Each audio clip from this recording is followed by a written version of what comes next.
I'm the only vegan at a chicken wing festival, and the experience was bittersweet. So my name is Nzinga, and I've been meat-free for 30 collective years. I take pride in finding vegan food everywhere I go, and today's challenge is a chicken wing festival. In this video, you'll learn what a vegan eats in a place like this, where to find some of the best wings I've ever had, and why the experience brought me to tears. But before we start, why am I here? Did I show up specifically to ruin everyone's good time? To turn up my nose at all these heathens and claim moral superiority? Actually, no. There are 3 main reasons why I decided to attend. The first and most important is to prove to new and aspiring vegans that our food is accessible. Through watching my videos, I hope anyone interested in reducing or eliminating animal products from their diet sees that food is available to us under even the most unlikely circumstances. Second is to show fellow vegans a relatable vegan experience. A vegan lifestyle isn't documented as often, so I hope fellow vegans see parts of themselves as I share my life experience. And lastly, I'd like to give omnivores more insight into how vegans navigate the world, especially if there's a vegan or vegetarian in your life. If any of these points resonate with you, be sure to subscribe. I'd love to have you as part of this community. All are welcome. Okay, let's get started. So, a lot of people are wrong about how buffalo wings got their name. For years, I thought it reflected the animal, but it's more directly linked to a city in upstate New York. Buffalo wings are buffalo wings because they originated in Buffalo, New York. And at the end of August, the city celebrates with a huge buffalo wing festival.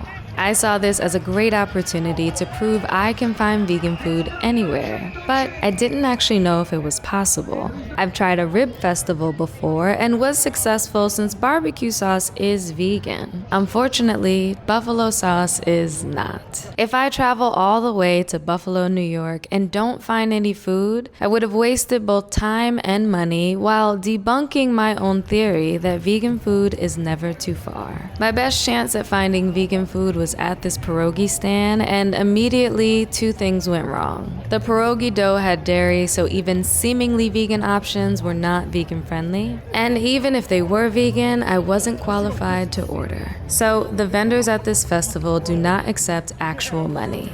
So I was supposed to get tickets. You can't just walk up and buy something. You have to buy tickets first and then use those tickets to buy the thing. I don't like this concept at all. I was supposed to purchase tickets and then use the tickets to pay for my food. I had to walk all the way back to the entrance of the festival to buy a set of tickets, and I hated the way this made me feel. It's bad enough I'm at a chicken wing festival, but now I contributed money to the event without the promise of vegan food. So I went into the ticket line and now I have 5 tickets.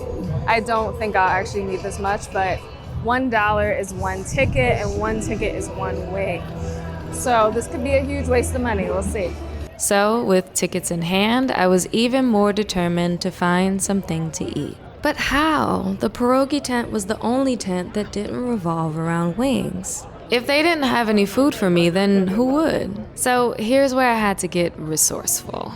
And it started before I arrived. The Wing Festival vendors are local restaurants showcasing their in-house wings. Before I got to Buffalo, I checked the menu of every restaurant vendor, and one had a vegan wing on their menu. I messaged the owner, and while he confirmed they do make a vegan wing, it came with some bad news. All the wings being served at the festival will be cooked by the festival in one large vat. Even if he did bring vegan wings, they'd be sizzling beside the real ones, and it'd be very hard to pick them out. I didn't like the way that sounded, but he said he'd see what he could do. Hi, how are you? I was in touch with whoever runs your social media about possibly bringing tempeh wings.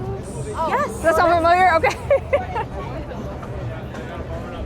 Oh, amazing. I'll hang out here. Thank you so much. I appreciate it. The owner of Biscuit went out of his way to cook my wings in separate oil the morning of the festival. One of the most thoughtful things the owner of a non-vegan restaurant has ever done for me. With that being said, let's manage expectations. While I'm comfortable reaching out to non-vegan restaurants to see if I can be accommodated, I recognize that they have no obligation to, especially for small businesses preparing for huge events that have nothing to do do with vegans. I am so grateful Side Biscuit did, because these may be the best vegan wings I have ever had, but they went above and beyond in a way I have never experienced and may never experience again. As perfect as this moment was, I couldn't have predicted how bad it was about to get. So I am minding my business, filming myself enjoying these delicious vegan wings. I'm sitting in bleachers, so there are a few hundred people above me who can look down and see me working. And aside from noticing bits of laughter pointed in my direction, I generally pay them no mind. So far, everyone I've met at this festival has been extremely kind. One couple even came over to fix my camera angle, but there was an unspoken energy of who does this girl think she is, even though I wasn't in anyone's way. The sun was ducking behind a building, so I decided to relocate to catch the light. I didn't notice anyone coming down the stairs as I reached them, but after a few steps, I heard a voice behind me. I come out of one of the aisles and I'm going down to like sit somewhere different.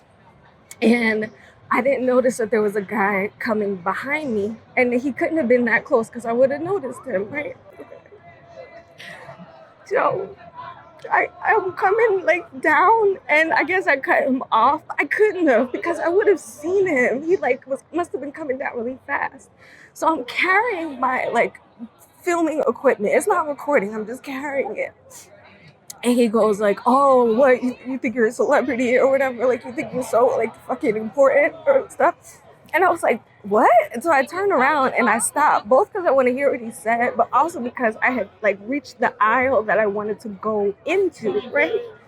So he's like, and he goes, oh, we're gonna go viral, I guess, right? Because he figured I was recording, and he knew he said something like rude.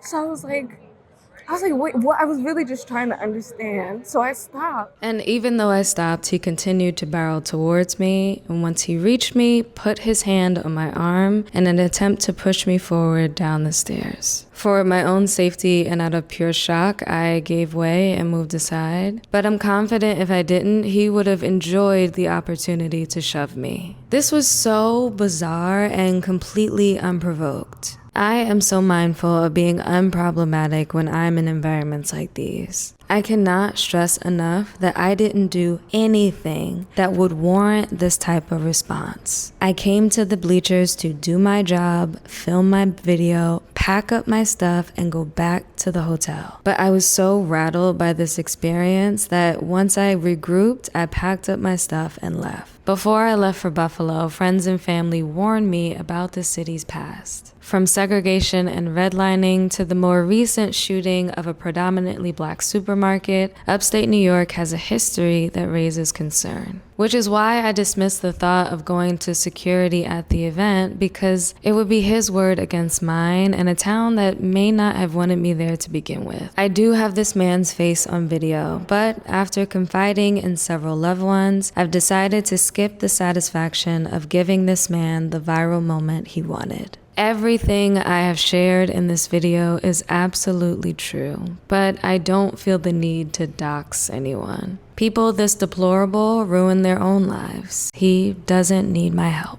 So it's day 2 of the Buffalo Wing Festival. I've got a lot of the video that I need, and I don't want to run into that man again. I'm going to get some breakfast. My intention was to take day 2 to try wings from 3 different vegan restaurants. But after my experience yesterday, I wanted to go somewhere that felt safe. Sunshine Vegan Eats is the only vegan restaurant I visited in Buffalo for 2 reasons. For one, it's owned by a black woman, and as a black woman myself, that felt comforting. And 2, the restaurant's Facebook page was followed by Michelle Cho, who's one of the members of the vegan community that I admire and respect the most. I'm so glad I trusted my judgment because this food was incredible. Both the chicken and waffles were perfectly seasoned, the shrimp and grits were super unique, and the owner sent me home with a plate of food that will be on my mind for years to come. The intention for this video was to highlight Buffalo as a great place for vegans and non-vegans alike. But with this and other experiences that I chose not to share on video, I haven't come to that conclusion. If you find yourself in upstate New York, definitely visit Sunshine. But you know what I think is a better decision than visiting Buffalo, New York? Subscribing to this channel. Thanks for watching.